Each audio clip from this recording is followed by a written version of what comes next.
Hey, it's Zach. Welcome to my YouTube channel where today I'm going to be talking about my early impressions of Cyber Shadow. Cyber Shadow is a 2D classic style ninja game developed by Mechanical Head Studios and published by Yacht Club Games. So you may know Yacht Club as a developer of the Shovel Knight series. Now, if you're a fan of the ninja action platforming style of games, then the odds are that you've played another game called The Messenger, which released in 2018. So if you've played Shovel Knight and The Messenger, I think that's a really good starting off point because odds are if you liked both of those games, which I did, I think you're definitely going to like Cyber Shadow.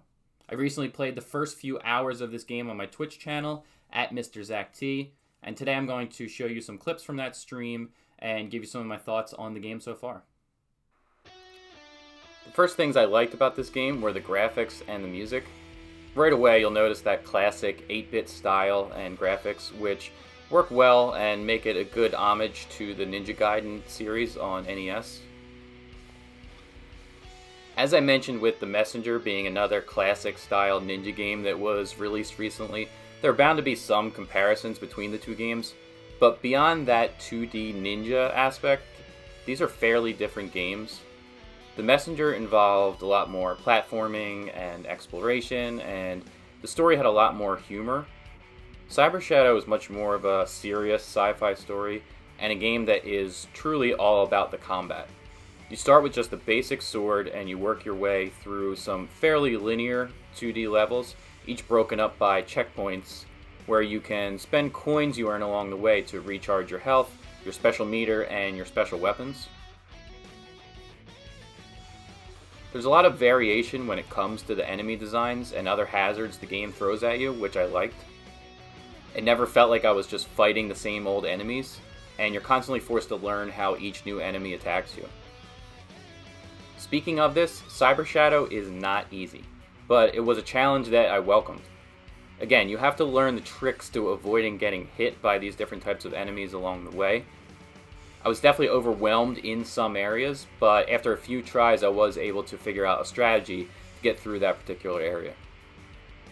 This is made even more difficult in some areas where checkpoints are fairly spread out, so you may have to attempt certain parts of the game repeatedly. But because there is no lives system, you can keep trying from that checkpoint over and over.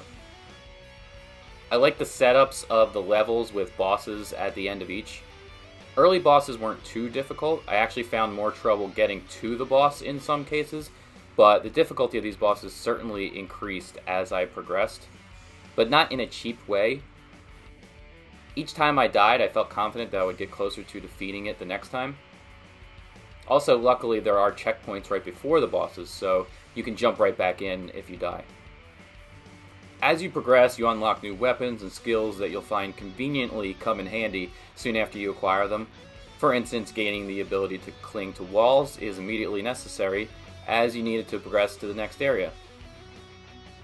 Also, you'll find some special skills that allow you to shoot in a certain direction, for instance, that are useful on the next boss that you face. One skill that I didn't like was the rising fire that allows you, as you'd expect, to shoot fire into the air. First, you have to press down and B to shoot into the air, which seemed unnatural because you were shooting up and not down. Also, it shoots fairly slowly and at a slight angle, so this took some getting used to. Some of the skills and weapons are pretty cool though. The Swag Blade was definitely my favorite, both in terms of name and function. It essentially goes with your momentum on its own, goes back and forth, taking out whatever is in its path. This one also took some getting used to on my end, but once I became comfortable with it, I felt almost unstoppable in certain sections. So after my stream of the first few hours of this game, I felt really good about recommending this game. And since that time, I've put in a couple more hours, and I feel even better about my recommendation. As you progress, you're going to learn even more skills, and once you become comfortable with utilizing all of them, the combat system really starts to flow.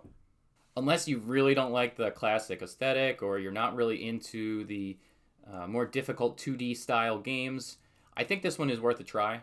And again, I would say don't let the difficulty steer you away. The checkpoint system allows you to try different difficult sections of the game, even if you're going to end up trying them several times. And if you have Xbox Game Pass, the game is currently available there, so you have nothing to lose. That's all for today. Be sure to subscribe to my YouTube channel and follow me on Twitch and Twitter at Mr. Zach T. I'll see you next time. Go Birds.